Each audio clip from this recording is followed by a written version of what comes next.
আলেমুলামাদের view দরকার। আলেমুলামারা ইউটিউবে বললে তাদের ভিউ হবে, তাদের তো আসলে বাস্তবতার উপরে নিরিখ করে কথা বলার চাইতে তাদের চিন্তা থাকে যে সাধারণ মানুষ যেই জোয়ারের দিকে যায় সেই দিকে আমাকে যেতে হবে, অতএব আমি এটাই একটা সাজাই।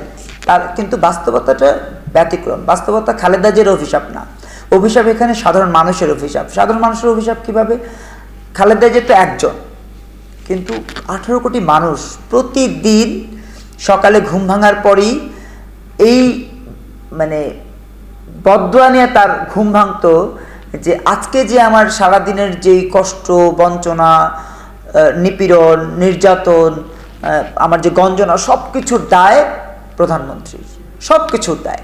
তাহলে সাধারণ মানুষের সংখ্যা হচ্ছে 18 কোটি, আর খালেদা জিয়া তো একজন। আর শেখ হাসিনা তো কখনোই ভাবেই নাই যে সাধারণ মানুষ যে 18 কোটি মানুষ কীভাবে জীবনযাপন করছে, কারণ তার ওইটার সময় নাই। তাকে তার চারপাশে এতগুলো, আমি আপনাদের গণমাধ্যমের সাথে বিভিন্ন সময় কথা বলেছি, তার চারপাশে এত চাটুকার, যে চাটুকারদের ভিড় ঠেলে যে সত্যটা তিনি উদ্ঘাটন করবেন সেই সময়টা বা সেই সুযোগটাই তার ছিল না। যে কারণে তিনি চাটুকারদের কথা তিনি ভাবতেন যে দেশ সত্যিকার অর্থে সিঙ্গাপুর হচ্ছে।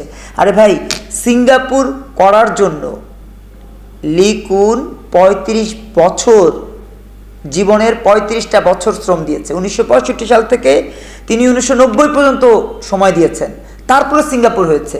আপনি কে হে ভাই?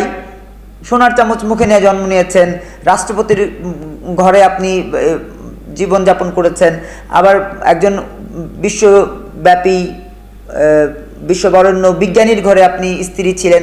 তো সব মিলিয়ে তো আপনার তো কোনো দুঃখ দুর্দশা ছিল না, আপনার তো কোনো কষ্ট ছিল না। আপনি কষ্ট ছিল না, দুঃখ, আপনি কিভাবে বুঝবেন যে দেশকে কিভাবে গড়তে হয়? লি কুন বুঝেছিলেন, যে কারণে তিনি প্রতিটা মুহূর্ত দেশের জন্য ব্যয় করেছেন। আপনার বেলায় তিনি বলতেন যে তিনি তাহাজ্জুদ পড়েন।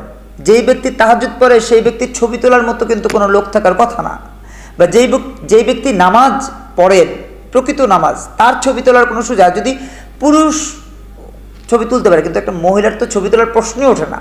তার মানে সব কিছু ছিল নাটকীয় ঘটনার মধ্য দিয়ে আপনি চিন্তা করতেন যে এইভাবে আপনি সাজাবেন, এইভাবে আপনি চলবেন।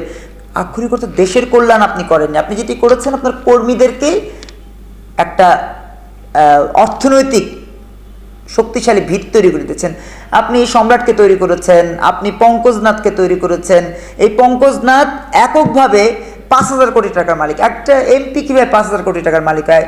সর্বশেষ গতকালকে দেখলাম একজন সিনিয়র সচিব শাহ কামাল, তার বাসায় নগদ 20 কোটি টাকা। মানে কি অদ্ভুত একটা পরিস্থিতি তিনি তৈরি করেছেন। সব মিলিয়েই হচ্ছে তিনি কখনোই দেশের মানুষের কষ্ট সরাসরি না দেখার কারণে বুঝতে পারেননি যে দেশ কী অবস্থায় আছে।